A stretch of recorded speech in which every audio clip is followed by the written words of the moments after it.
Today, I want to show you 12 things many Japanese families never do at home, and why these habits make Japanese homes feel cleaner, calmer, and more intentional. If you have ever looked at everyday life in Japan and wondered why so many homes there feel calmer, cleaner, and more controlled than homes in the United States, the answer is often not luxury, and it is not simply size. It is system. In many Japanese households, the home is treated almost like a sequence of zones, each with its own purpose, its own level of cleanliness, and its own rules.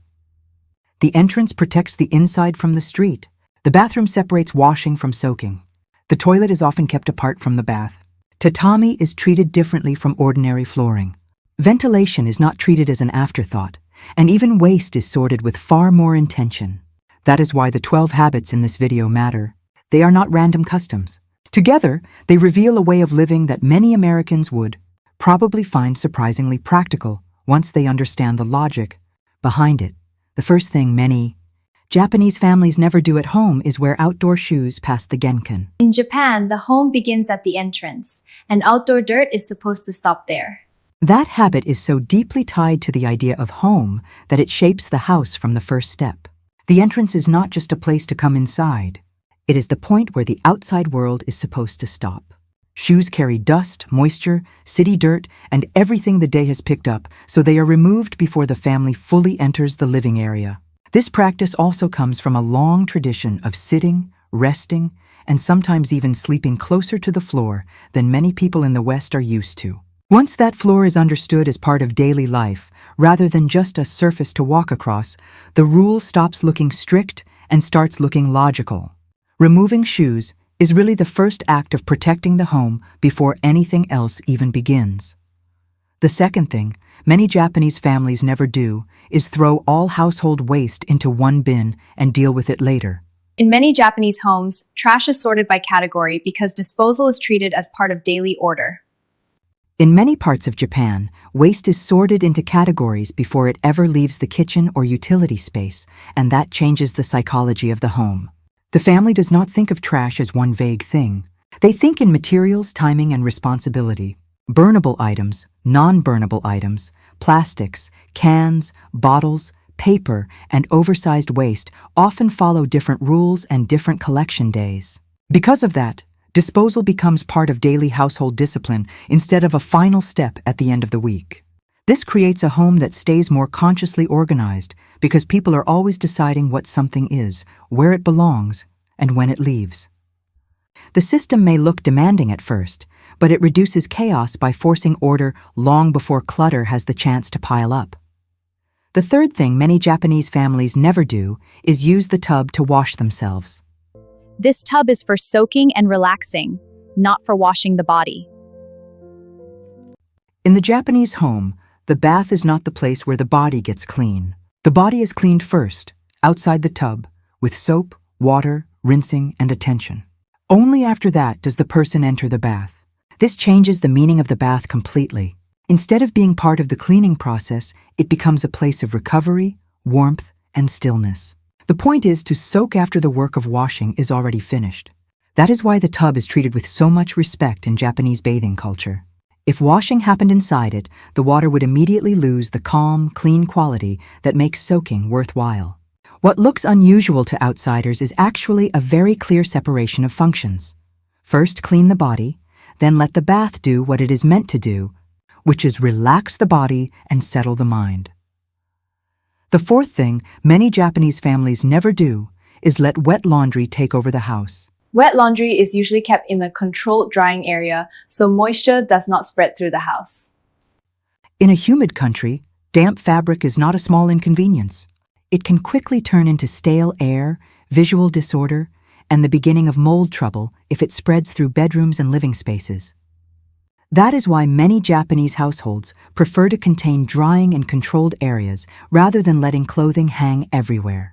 A revealing detail is that modern Japanese property listings very often advertise bathroom heating, drying or reheating features as standard conveniences, which shows how normal it has become to treat the bathroom as an active utility zone rather than only a washing space. When laundry is dried in a contained environment, the rest of the home stays calmer, drier, and easier to manage.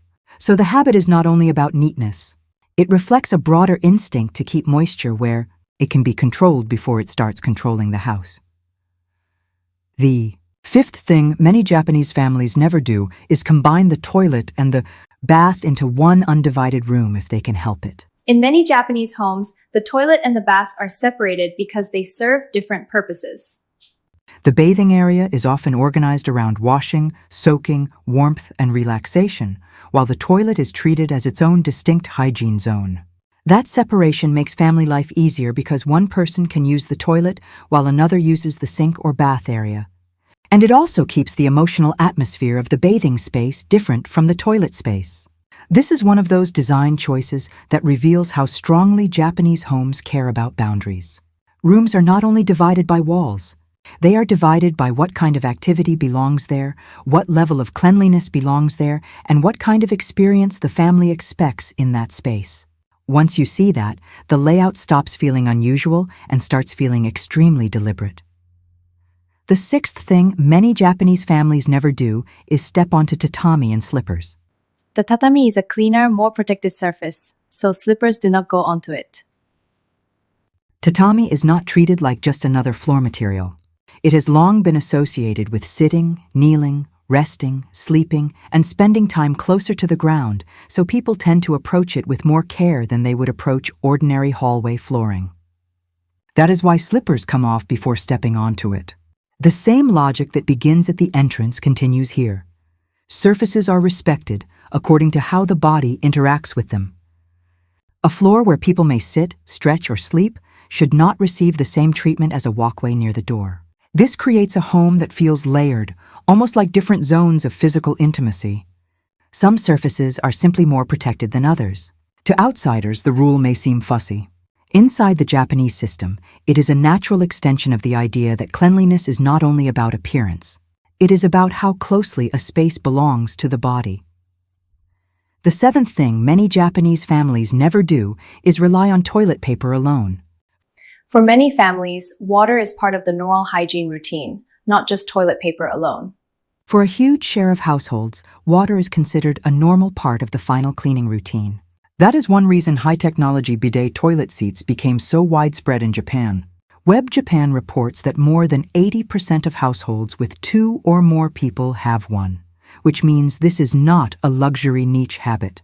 It is mainstream domestic life. Once warm water cleansing, adjustable settings, and air drying become normal, the very definition of what it means to feel properly clean changes.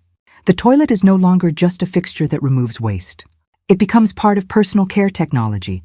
That shift says a great deal about Japanese home culture. It shows how quickly comfort, hygiene, and engineering can merge when a society decides that a daily routine deserves to be improved rather than simply tolerated. The eighth thing many Japanese families never do is fill the bath by rough guesswork. Many Japanese baths are set with exact water level and temperature instead of being filled by guesswork.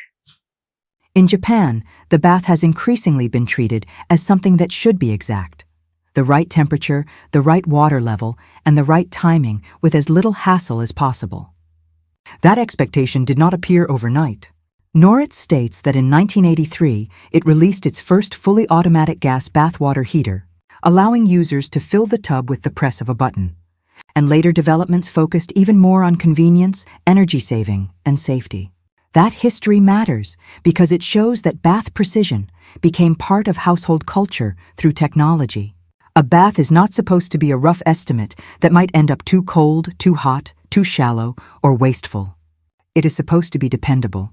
In Japanese homes, precision is often treated as a form of comfort, and this is one of the clearest examples of that idea, working quietly in daily life. The ninth thing many Japanese families never do is wear regular house slippers into the toilet room. The toilet is treated as its own hygiene zone, so it often has its own separate slippers. This small detail surprises many people because it seems almost too specific to matter. But in Japan, it makes perfect sense. If the toilet is treated as a separate hygiene zone, then the footwear used there should not simply travel back into the rest of the living space. Official etiquette guidance explains that many places keep a separate pair of slippers in the restroom, and indoor etiquette guides warn people not to forget to remove toilet slippers after use. In other words, even slippers are assigned by zone. That reveals something deeper about the Japanese home. Cleanliness is not handled as one broad concept applied equally everywhere. It is managed by boundaries, transitions, and categories. Once that way of thinking becomes normal, the idea of restroom footwear migrating into ordinary living areas starts to feel unnecessary and even slightly wrong. The 10th thing many Japanese families never do is let soap or shampoo enter the soaking water. Soap and shampoo stay in the washing area because the soaking water is meant to stay clean. See how clean it is? This follows directly from the Japanese bathing sequence, but it deserves its own explanation because it reveals how seriously the bath itself is treated. If the body has already been washed before entering the tub, then the water can remain clean, quiet, and suitable for soaking. The moment soap, rinse water, or shampoo foam enters that bath, the purpose of the bath is weakened. Official bathing guidance tells people to wash first and keep towels and other items out of the water, which reflects a larger principle. The soaking water is something to protect, not something to casually contaminate. That is why many families preserve the bath almost like a special part of the evening rather than an ordinary utility. The bath is expected to offer deep warmth and calm, and that experience depends on keeping the water itself as undisturbed and as clean as possible. The 11th thing many Japanese families never do is turn off ventilation. Ventilation is important because trapped humidity can quickly become a problem inside the home. In Japan, moisture is not treated like a minor annoyance. It is understood as a real household threat because stale, damp air encourages odors, condensation, and mold. On the policy side, the Ministry of Land, Infrastructure, Transport and Tourism explains that regulations on materials and ventilation were part of the response to so-called sick house syndrome, which shows that air movement became a serious building issue, not just a lifestyle preference. On the daily life side, the same logic appears in bathroom drying systems and in the habit of treating ventilation as part of normal home management. A healthy home is not only one that looks clean. It is one where the air keeps moving and where moisture does not get the chance to settle into walls, fabrics, and corners. In a humid climate, ventilation becomes a quiet form of housekeeping. The 12th thing many Japanese families never do is throw away bathwater after just one use as if it has no value left. When the water is kept clean, many families treat it as something useful instead of wasting it immediately. This habit only makes sense because of all the others. If people wash thoroughly before entering the tub, the water remains far cleaner than it would in a different bathing routine. Technology then makes it more usable. Noritz reports long-running development around automatic filling, temperature control, reheating, and safety features, while its own research on leftover bathwater found that many households reuse it, especially for laundry washing, and some also reheat it for another bath. That tells us something important. In the Japanese home, comfort and efficiency are not seen as opposites. A warm bath can still be a carefully managed resource. The point is not stinginess. The point is respect for a routine that takes time, energy, and water to create. When the bath is treated as something worth preserving, the whole logic of the household becomes more intentional. When you put all 12 of these habits together, the contrast with life in the United States becomes much clearer. What often feels unusual at first is really a complete domestic philosophy. Stop dirt at the entrance. Separate spaces by function. Treat bathing as a ritual rather than a quick utility. Manage moisture before it spreads, and build daily routines around systems that reduce disorder before it begins. Many Americans are used to thinking of comfort as freedom from rules, but Japanese homes often treat comfort as the result of good rules working quietly in the background. That is why these habits can look strict from the outside and feel deeply practical from the inside. They are not trying to make life more complicated. They are trying to make the home easier to protect, easier to share, easier to clean, and easier to live in over time. And that is exactly why so many people outside Japan find them so fascinating once they finally understand the reason behind them. Which of these habits surprised you the most? Tell me in the comments and subscribe for more videos like this.